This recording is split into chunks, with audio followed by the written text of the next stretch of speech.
Hello everyone and welcome back to another video from AI Basics. In this video, I'm going to show you how to install the Youper application on your PC. So let's get started right away. In order to install the Youper application on your PC, you will need to use an Android emulator. So in order to do this, just open up your web browser first and then in the address bar type in bluestacks.com and press enter. You can also use any other Android emulator that works fine with your system. Simply click on the download button at the home page and this will download the installer.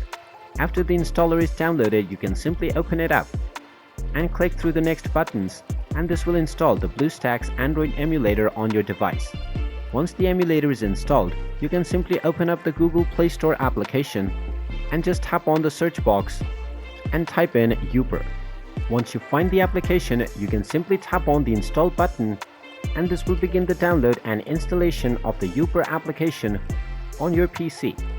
Just wait for a while until the installation is complete, and once it is done, you can simply tap on the open button and this will open up the Youper application on your PC. And there you have it. That is how easy it is to install the Youper application on your PC.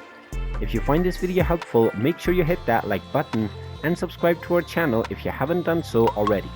Also ring that notification bell to never miss another update from us. Thank you for watching and I will see you again in the next video.